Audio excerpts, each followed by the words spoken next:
The project of the Helix will now begin. Let's go!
Hello again and welcome back to Ruby the Elite.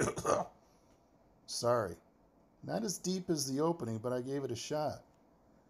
Our Honda Helix, the Helix videos, the Chronicle of the Helix, the Book of the Helix, whatever we call these videos. I haven't decided yet.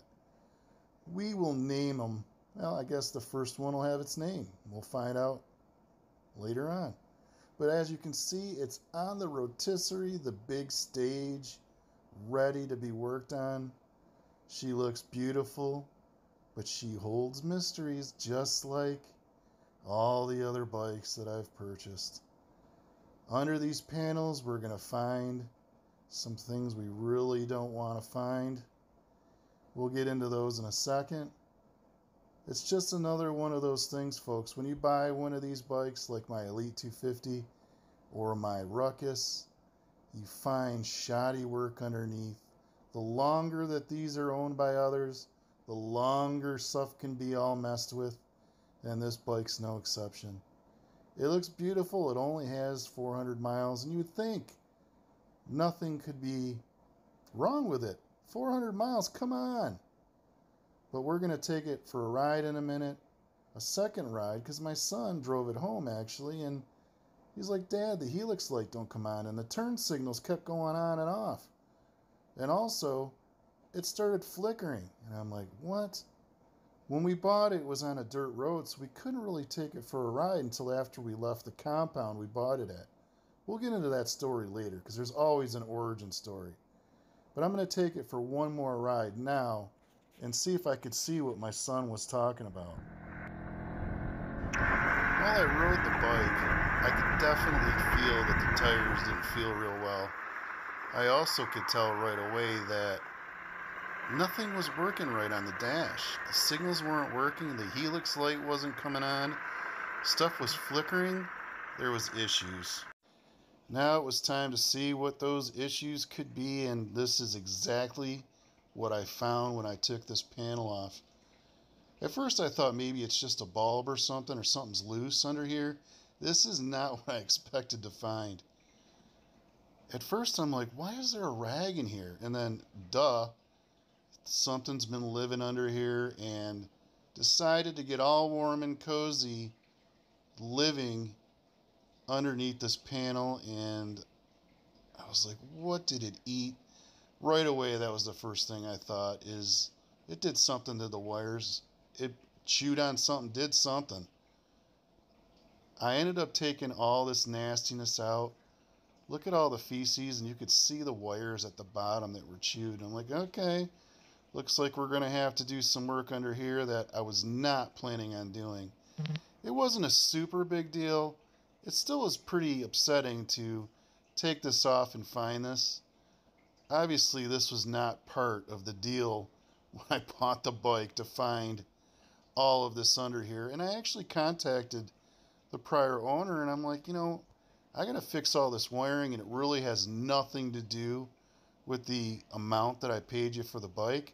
He was really gracious about it though and understanding. He goes, you know what, fix it and then just tell me how much and I'll pay you for it.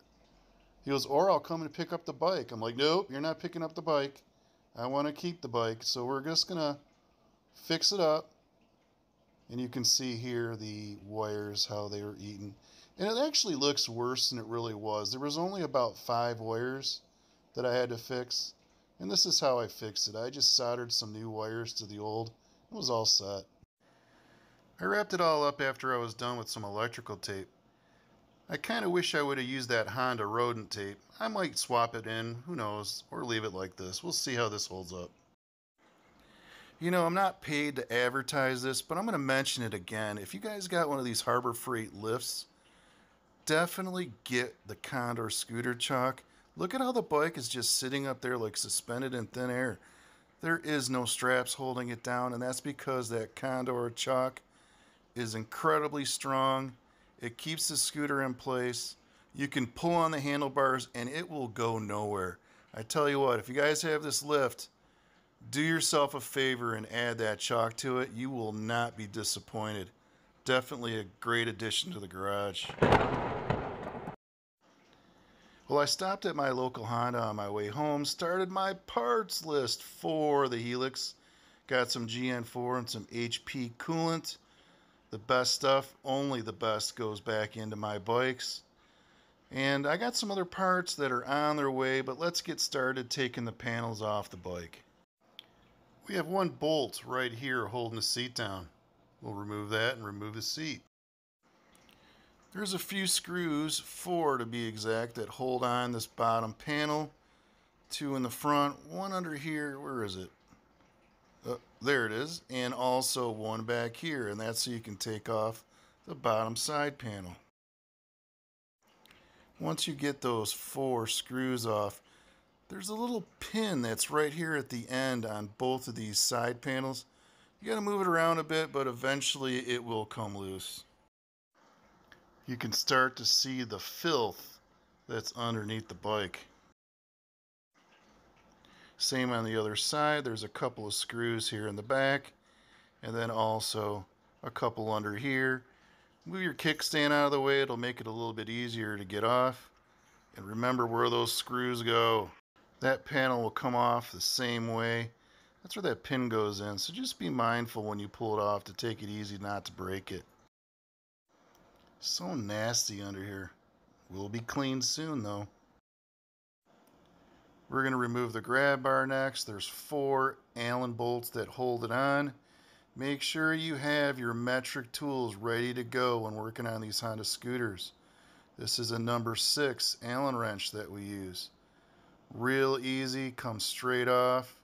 Just have your metric tools ready to go.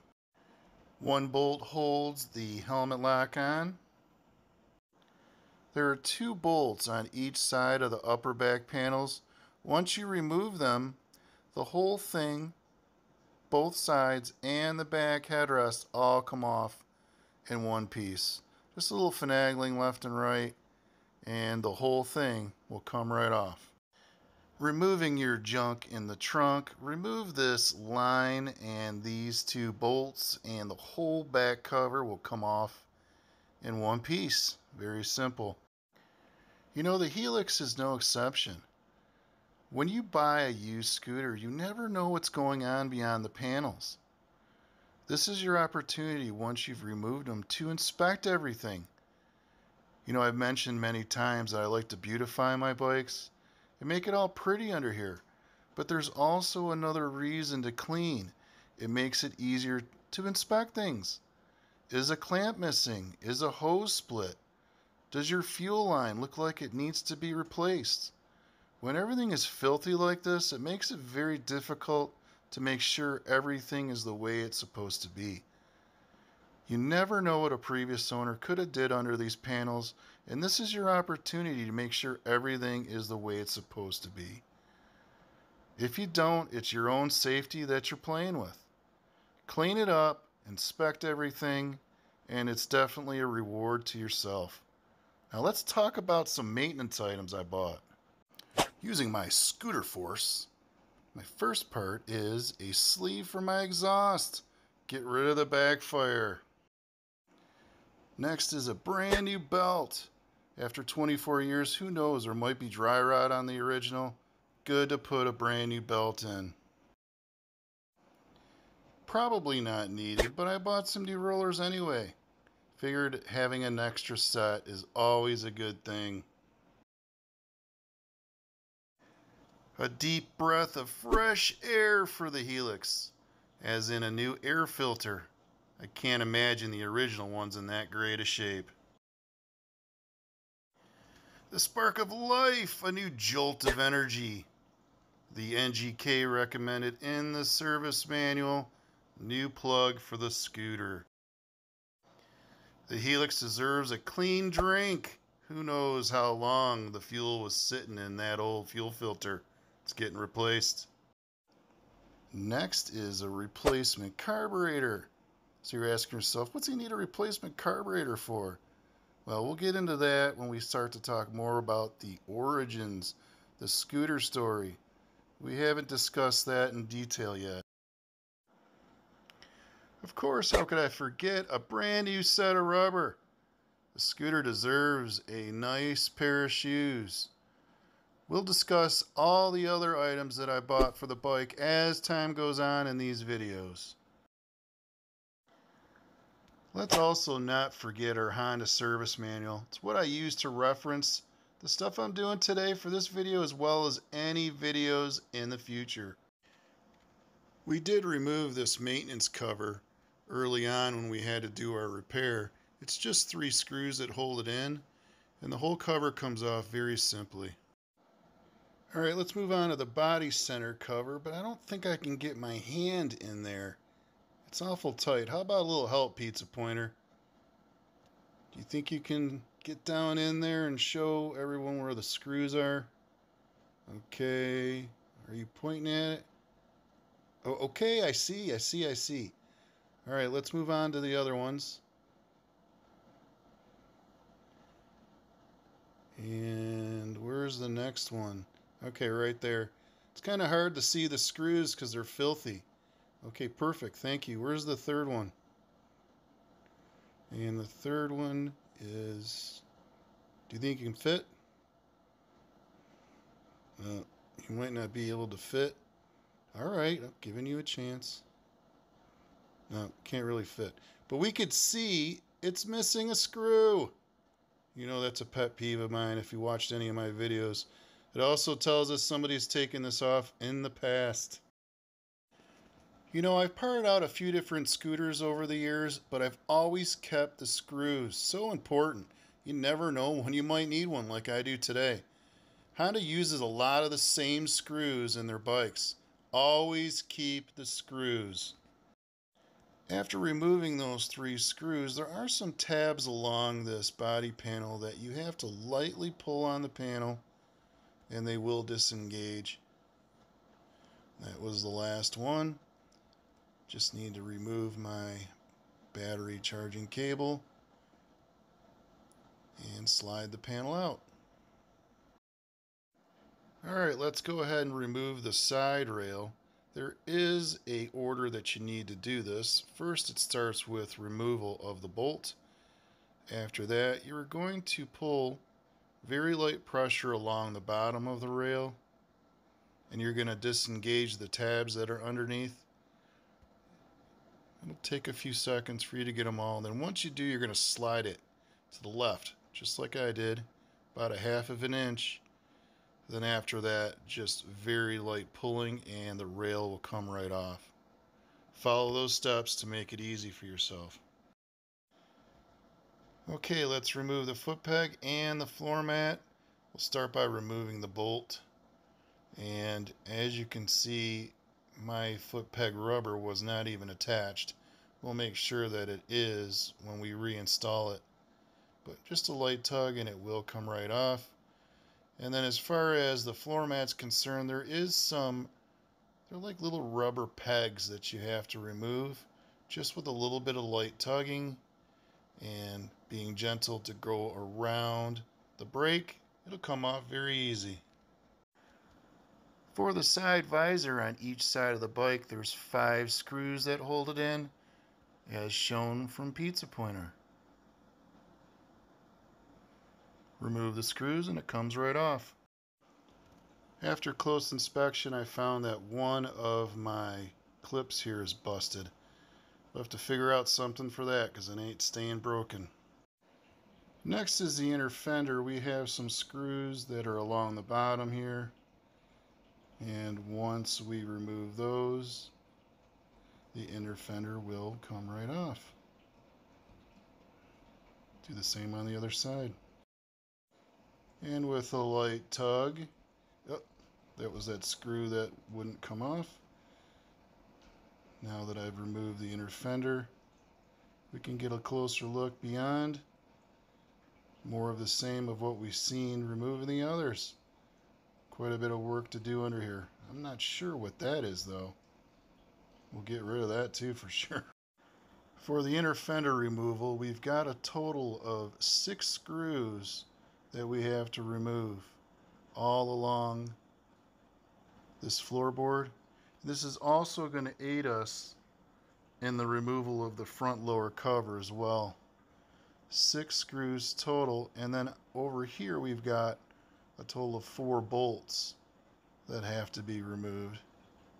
So keep that in mind. It'll be the same on both sides. And one last one right there. Now that we've removed all the bolts and screws, the inner fender comes right off. Very simple like that. And again, another viewpoint that we didn't have a moment ago. The front lower cover is going to come down as well. Now that we removed all those bolts and screws, just be careful because it's all one piece and it's kind of flimsy in the middle. But the whole thing will come straight off and then you're all set. The mirrors, the front molding, and the windscreen removal. First we need to pull this rubber back. It will expose 2 bolts for each mirror. Removing those bolts from each side. Now we can go ahead and remove this front molding. When you start to pull it, there is some 2-sided tape that's in the middle. Just gently prying it away, it will eventually come loose. Just keep in mind you're going to have to buy some more 2-sided tape in order to reinstall it. Just a little bit more pressure and there you go. We'll have to clean this all up, but no issues there. We have 2 last screws that we have to remove, and once we do, the windscreen, after a little bit of slight prying like the molding, it will pop off. I haven't decided yet if I'm going to reuse this or not. I kind of wanted one of those darker, taller screens, but we'll clean it all up and I'll make my decision later on whether I keep it or not. Moving on to the front upper cover, we have 2 screws left holding each side on. 2 there and then another 2 there. We can lightly pry off each side. It's going to all come off as one piece. The middle and both the left and right side. You first want to make sure that you disconnect your turn signals before you try to remove it, because you ain't going to have much luck with those still connected. Once we disconnect them, as you can see, I'm holding both sides, lightly prying, and it's going to come off all in one big piece. And there you go. Because we already removed the right and left rear covers, the side rails, the maintenance lid, the foot pegs, and the floor mat, the 4 bolts that usually would hold down this floor panel, 2 of those were actually removed from prior steps. So we only had 2 bolts to remove. It slides right out, and with minimal effort, I pull the whole panel off with one hand. Alright, the inner box is the last thing. Gross, more feces. Anyway, we took all of the bolts and screws off of each side of this. there isn't much holding this on. There is one nut on this side. I know we have to disengage our parking brake. It's just a nut right here. We just need to loosen it a couple turns, and that will allow us to lift it up. Just loosening it a bit, and there you go. There is one thing left, which is right underneath my shoddy tape work. I'm going to have to fix that. But we need to unplug that right there, and then once we do, there is nothing holding the inner box on. I could pull it. No. I had to get it out from behind my brake, and there you go. The whole piece of plastic now comes out. And now my bike is naked. All the panels are now off of it. And let's take a look and see what we got. Now that we've undressed this fine looking Helix, well, not fine yet, but it will be. There's a lot of things that we're going to have to go over in our remaining volumes that we have. All the different maintenance items that I showed you that I ordered, we're going to install all those, plus the oil change, plus the coolant change, plus whatever else that we see that needs to be either replaced or cleaned or fine-tuned as time goes on. I did purchase some other parts for the bike that have not arrived yet. Hopefully by the time we get to those parts, we receive them, because they're a few weeks out. And there's a few things that we're going to do that are pretty cool to the bike, changing it a little bit. I don't want to mention those yet. I'd rather surprise you with what's to come. We also have to go over the scooter story of the bike, which I started to talk about, but we'll continue that as time goes on, and talk about the day I found the bike. You know, I watched it all up as I showed in that first video. But what happened? How did it have all those problems, and where was it when we first got it? I'll get more into detail with that later on. The bike needs a lot of tender love and care, and I think after we take our time to go over everything, it can look like $1,000,000, only 522 miles. And like I showed you at the beginning of the video, with its clothes on, it's deceptive, you know, because you're looking at something that looks really nice, and then you take all the panels off that you can't get. Oh, more feces there. You can't see everything, but you can see everything now, can't you? So do you leave it like this, or do you take care of it and clean it all up and make it nice? I guess it's really up to you, the way that you want to handle your bike. Well, that's what I'm going to do with mine. And I've got pride, and I want to make sure that this Helix reflects the pride that I have, and go over everything in it. Make sure it's beautiful inside and out. If you guys have watched my videos, I've got tons of different restoration videos on a bunch of different bikes, and you have seen, if you watch my videos, what I like to do, and that's just to go through everything and make sure everything is looking beautiful and in proper working order, not waiting for a problem to occur somewhere down the line, but instead finding out what the problem is now while I have everything off the bike.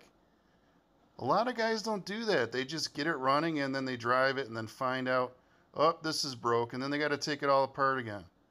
All you needed to do was look at everything while you had it all taken apart, and shoddy workmanship like that needs to be fixed, which of course I'm going to do. I'm going to buy that Honda tape.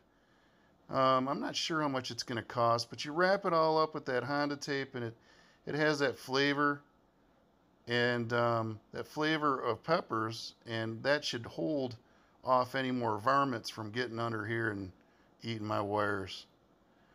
But that's about all I got for you today. We've got more videos to come. I'm not sure how many volumes of this Helix we'll have, but I'm assuming at least 3 or 4. But if you like my videos, please subscribe, and I'll see you again soon with the second book.